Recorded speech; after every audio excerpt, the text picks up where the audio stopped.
Hey everyone, Sarumaru here, and today we're going to be talking about the indie game Unholy Night for the Super Famicom here on Retro Japan.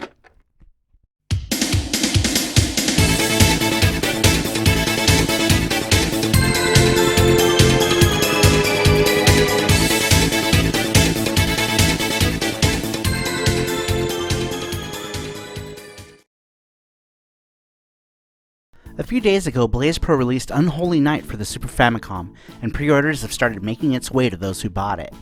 Unholy Night is a new 2D fighting game by this new indie developer, and the company comprises of a few ex-SNK employees who worked on some Neo Geo titles back in the day. Now let's sit on that thought for a bit. When we first opened the game, we were pleasantly surprised at how nice the gold reflective box was. Although the art isn't exactly anything to write home about, it's still pretty good nonetheless. The instruction manual is very nicely printed on some really thick paper with a nice glossy finish. However, the cartridge itself feels kinda cheap, and for whatever reason they chose to put it in this red mold that feels extra cheap. The board inside the cart seems to rattle between the plastic when you shake it. In fact, when we try to put the cartridge into the system, it's not really flush. When we try to pull the cartridge out, it seems to want to take the top of the Super Famicom with it. It seems the cart's thicker than the Super Famicom slot. So what do we think about the game? Well, as soon as you boot up, you're shown some logos followed by the title screen. The game itself has some very simple options, nothing too fancy.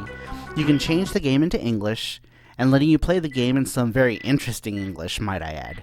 Let's take a look at a bit of the game's dialogue, shall we? Here's the story.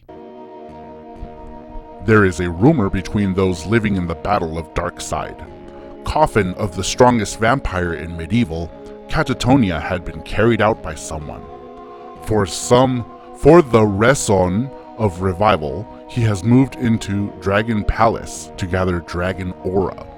Darkness Clan and Hunter, for each of their purpose, the quest of Coffin is now begin.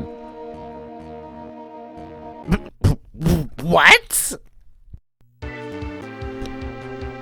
Graphically, the game looks okay.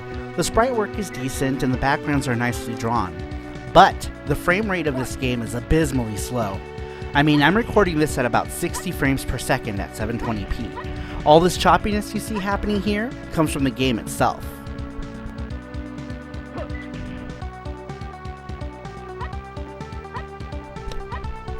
And although the game art and character sprites are good, they lack some serious animation and the backgrounds have nothing going on at all.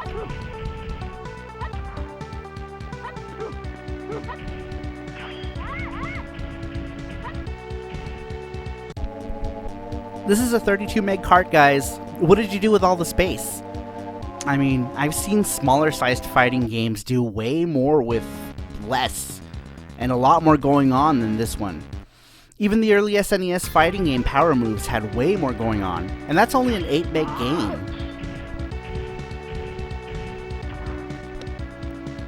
As far as the music goes, it's just there. It's highly repetitive, not to mention that there only seems to be a handful of BGMs and they often repeat, so you're hearing the same BGM multiple times. A big no-no for me, I think.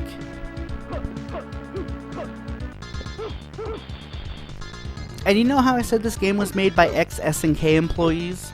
I would have expected a lot better from the likes of those people who worked on things like Samurai Shodown and the King of Fighters, just to name a few games that they were involved in. There was even a Kickstarter for this game to try to get funds to manufacture SNES carts but failed to reach their goal, unsurprisingly. All in all, Unholy Night feels like an unfinished game with a lot of promise. I do like the art and the characters, and it's great to see new Super Famicom homebrew since there's something you really don't see anymore. It feels like perhaps the game should have been, I don't know, spent a little more time in the oven. At least the gameplay is fairly decent.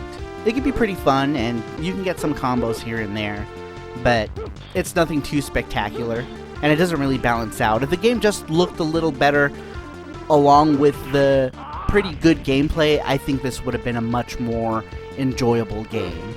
But, like I said, new Super Famicom carts are cool, and I'm a sucker for physical stuff, so I got it.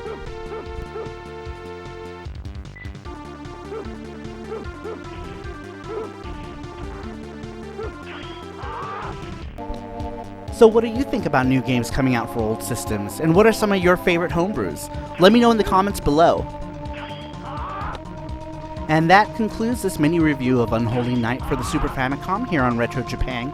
If you enjoyed this video and want to see more like it, please remember to like and subscribe.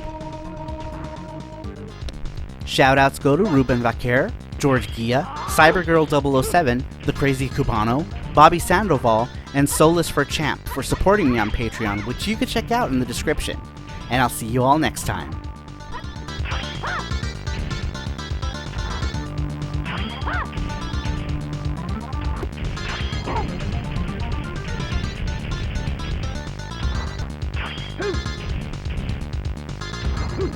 Ooh.